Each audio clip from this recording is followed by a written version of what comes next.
Welcome to another episode of Cushman Wakefield's Bottomline podcast.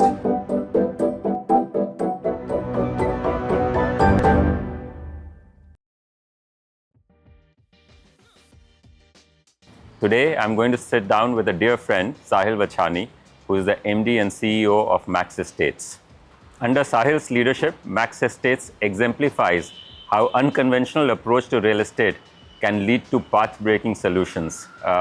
He has successfully integrated wellness much before COVID into real estate.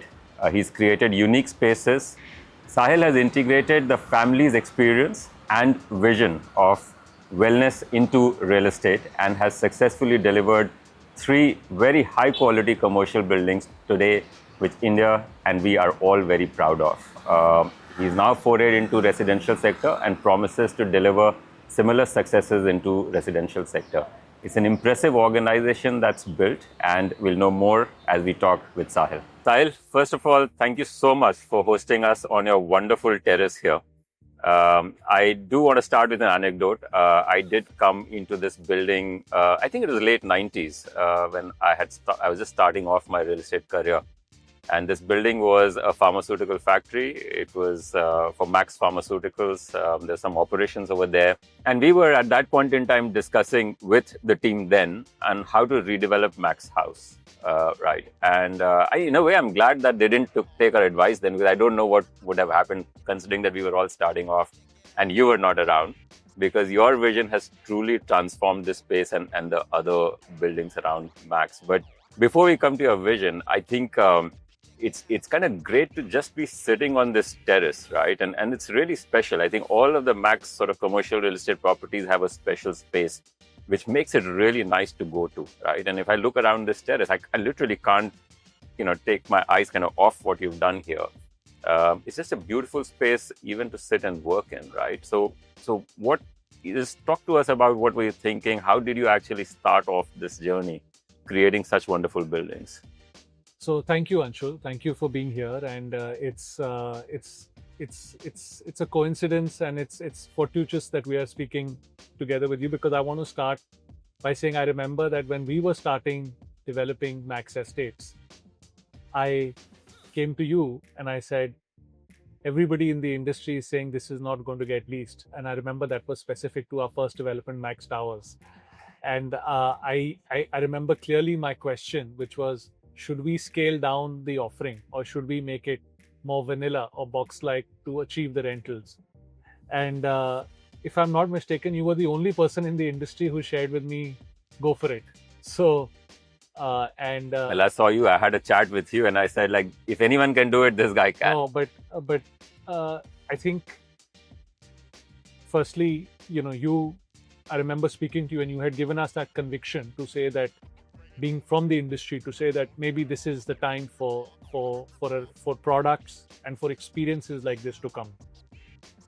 Coming to the journey of Max Estates, Anshul, we actually started, Max Ventures was the company, and it had a packaging business.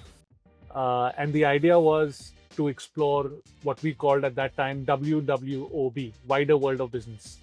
And we explored various businesses, education, investments, etc. And I think it was the real estate business that really stuck, because our founder, chairman, and my father-in-law, technically my father-in-law, but in actual terms, like my father only, he said that, Sahil, look at what's happening in the industry. And it was his vision. To say that, look at what's happening in the industry.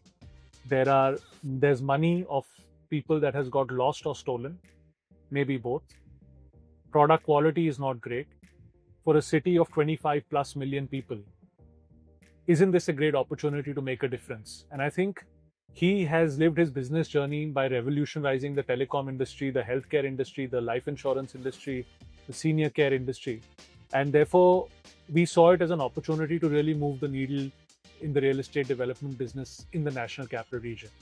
And therefore, our our efforts over the last 6-7 years have been in that direction. And what you see today as Max Towers, Max House, Max Square, our residential developments are actually a manifestation of what we are attempting to do. I don't think we are there yet, but we are still trying. Yeah.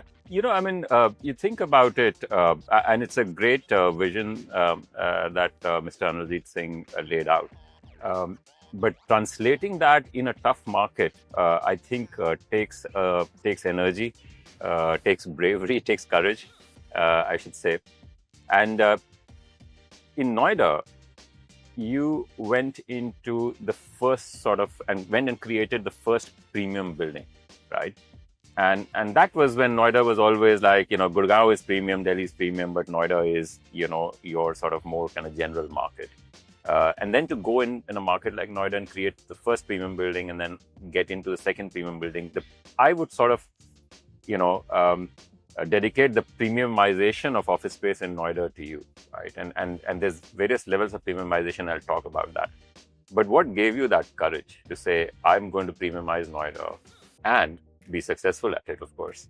To be very honest, I don't think it was as clearly defined and as kind of structured as that.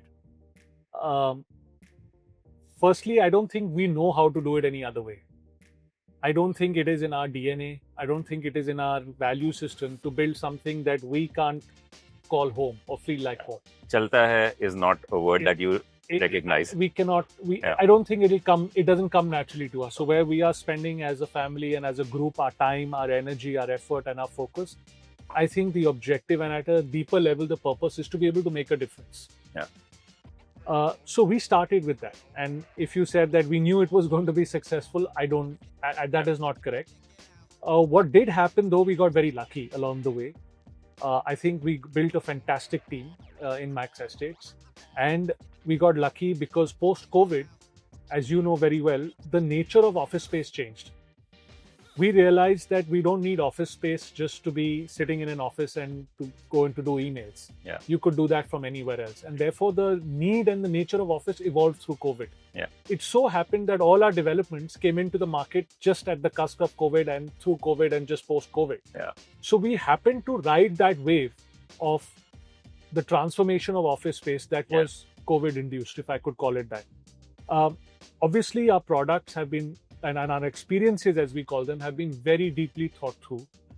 They've been centered around the philosophy of well-being. And in offices, we call it work well. And in residential, we are calling it and coining it live well. Live well, yeah. And through the work well philosophy, we've identified ourselves not just to say it as a marketing jargon, but to be able to bring various aspects of various technical aspects of how to bring work well to life. Yeah. And some of what you see here, whether it's nature, whether it's landscape, whether it is F&B, whether it is the monetization of the developments, are all part of that. Yeah. Of course, timing helps, right? And post-COVID, the whole world kind of changed its outlook towards office and how offices should operate. But if I think about it, our first discussions around your first building, sort of 2017, 2018. And you had already created a very strong differentiation in the brand and in the building of wellness, right? And I think the industry was just learning about wellness at that point in time. It was mostly related to air quality and stuff, which is, but I think where did the sort of, wellness actually come from? I'm guessing because, your sort of broader family has been in the sort of healthcare, life sciences industry. Maybe that's where it came from. But where did the sort of inspiration come from, and the thought of combining it with office buildings? No, absolutely. I think the idea was we were at that time in the healthcare business, and we coined it very interestingly in one of our internal discussions to say that we were in the illness business. We now wanted to get into the wellness business. Yep. Okay. I think we call it more well-being more than wellness. Yes, our group and family has built a wellness retreat. We were in the healthcare business. A huge aspect of our senior care business is also anchored around well-being. So it kind of flows in the DNA, if I can say it like that, and it's an intrinsic part. But more than that, we felt that the real estate industry was ripe for well-being to be offered in the real estate industry. If you think about it, and there's scientific research to prove it, that we individuals, all of us, spend the most amount of our time within the built environment, whether it's our homes or offices. Yeah.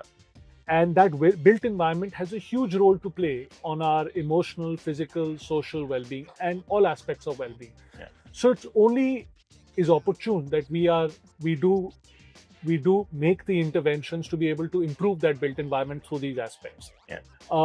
I will say that as an industry, and also for us at Max Estates, we are not there. We are just starting the journey of trying to see how we can implement that.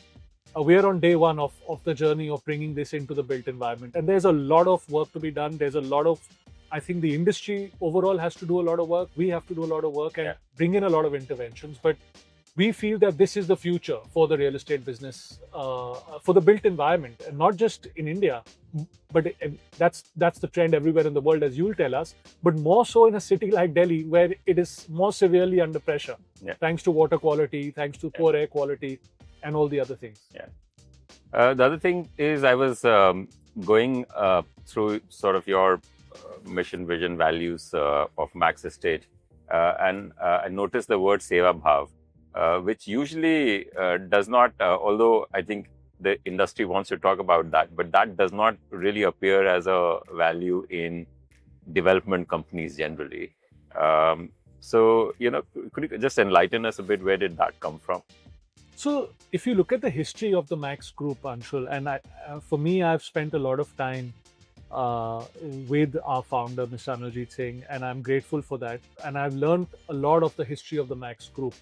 And the DNA of the group has been anchored around care and seva. If you look at over the last 30-35 years, almost 13-14 businesses that the group and he has led have all been anchored into that. So for us, there is a larger purpose for why we do business. I think it's not just, it's of course, I think maximizing shareholder returns is the oxygen of the business. There's nothing that's essential. But the larger purpose for why we do it is to be able to positively move the needle in the various businesses that we've been in for society. And in that sense, I think in the real estate business, what we found as very stark and striking is that this is one of the businesses that the ticket values are very high. But the customer orientation or like we call seva or humility or attention to stakeholders, customers, all stakeholders is very, very low. So we felt that the industry needs it, and because it is so intrinsic to us, we would like to operate like this in the industry. Got it. And as you are sort of now, for the last couple of years, expanded into the residential sector, right? And you've had a couple of launches, you're planning more. How is that sort of Seva Bhaav kind of creeping into that? And one of the examples I think I can take is, your very strong association with some of the industry, some of the non-governmental charities that you've sort of associated with and taken up that cause. So is there a linkage between your Seva Bhaav, your clients, and the causes that Max Estate is supporting? Absolutely. So it's not just with clients. I think the idea is that this value system it cannot be exclusive to one segment of the value chain or one segment of stakeholders. It has to be reflective across the entire value chain. So for example, how are we dealing with our investors? How transparent are we with our investors? How are we moving the needle for the transparency and governance level in the company? How are we dealing with our partners, vendors and stakeholders? Do we treat them as equals and as genuine partners rather than as vendors, to put it in that sense? Our own colleagues, if we talk about work well, are we able to work well and live well as teams? And definitely to our clients. And I think to our customers, we try to imbibe a certain value, a certain amount of humility in our day-to-day business. And more so, as you mentioned, we have tried to loop in the whole value chain certain key partnerships. So if you look at what we've done with our first residential development estate 128, we were very fortunate that we got a tremendous response, and all the homes that we are building got sold out in a very short period of time.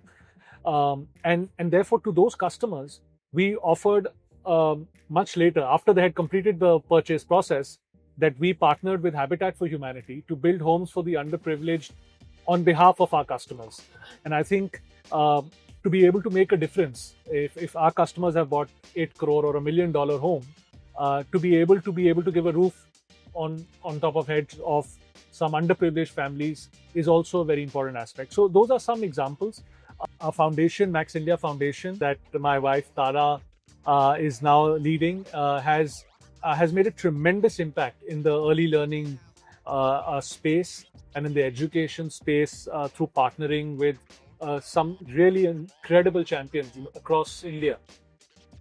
Yeah, and look, I mean, we are very proud to be associated with you on the third foundation, which is Latika, where we are together, building a place for where the kids with a disability can come. And I think I'm a very strong believer as to the design of that building and how is that going to change the discourse of disability in this country.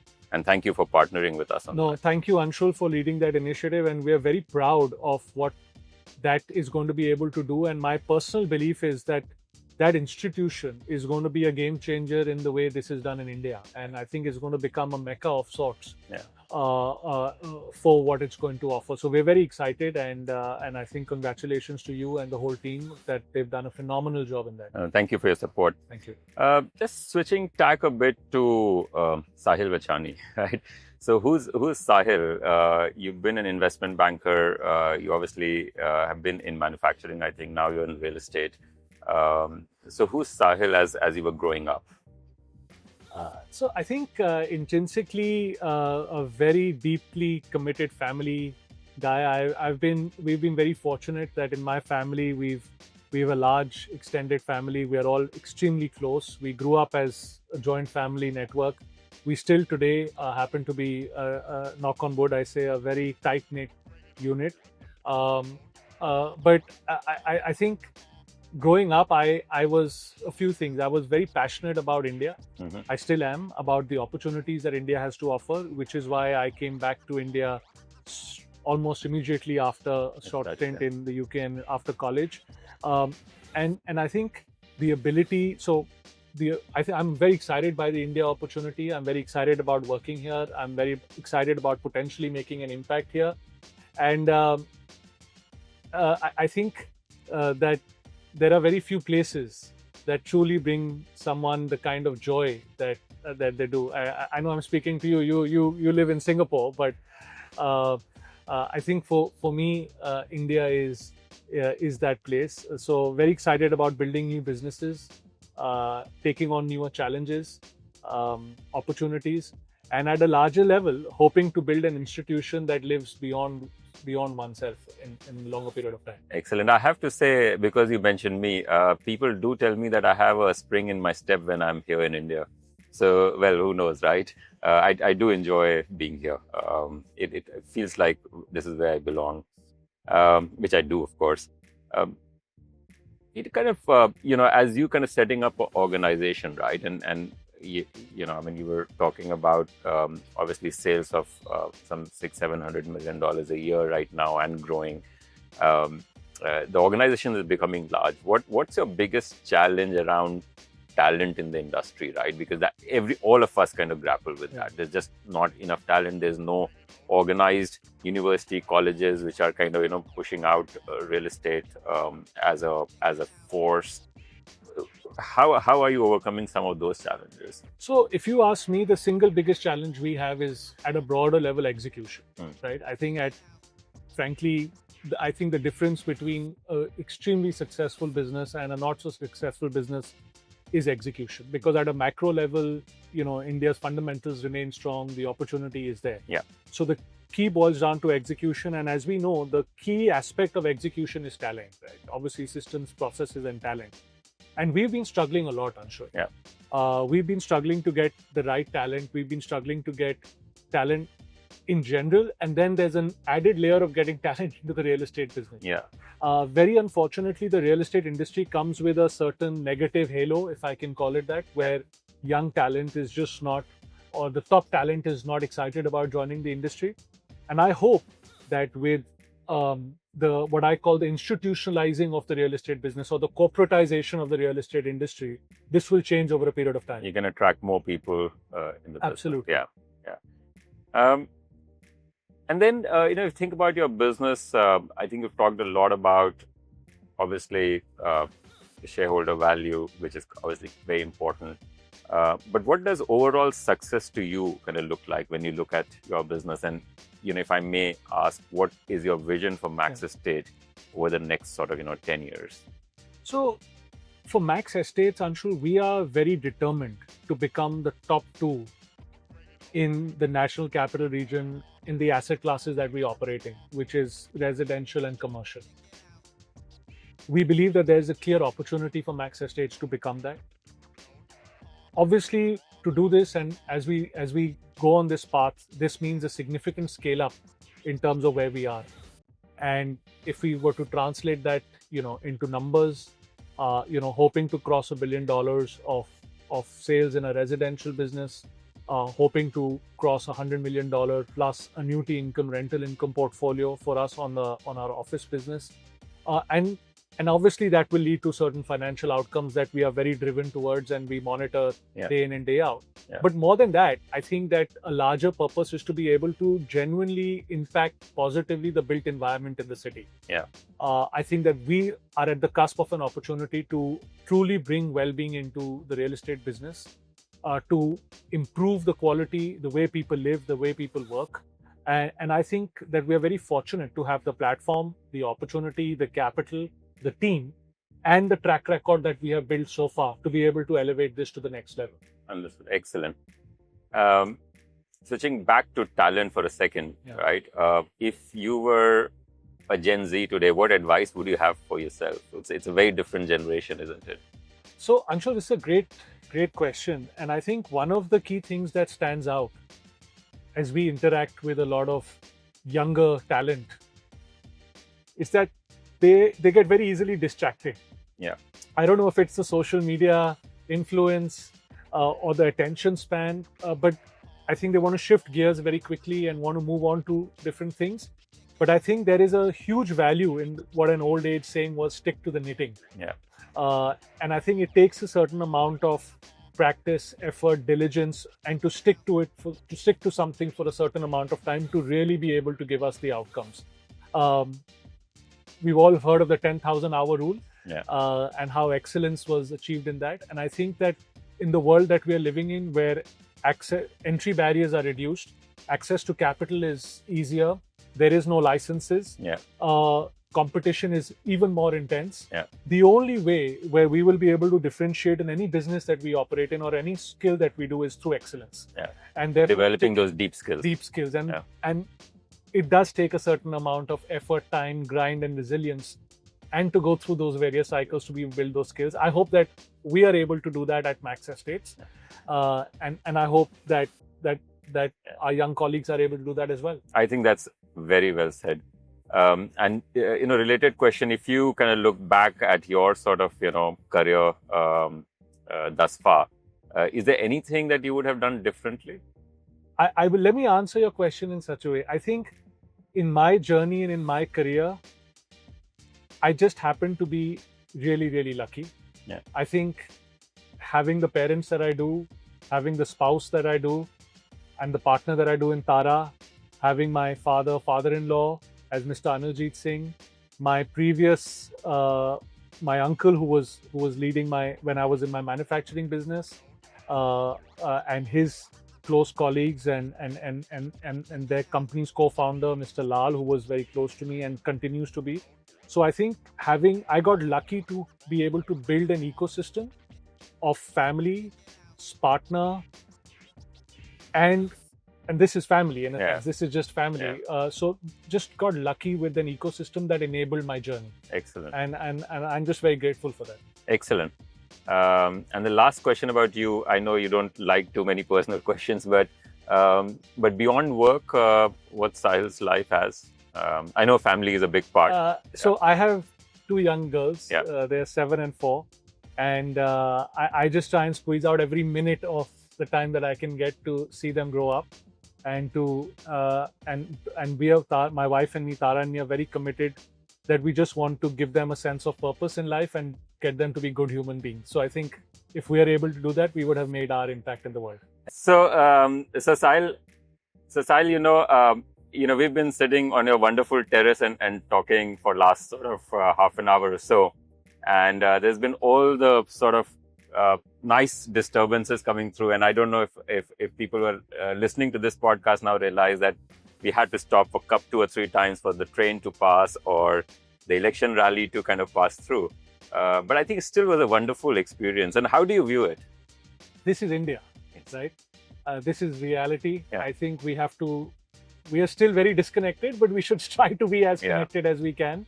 And this is very reflective of life here, the ability to work here. Yeah. It's not without interruptions. It's not without its speed breaks. Yeah. And we've got to manage that and hopefully do a good job with it. Yeah.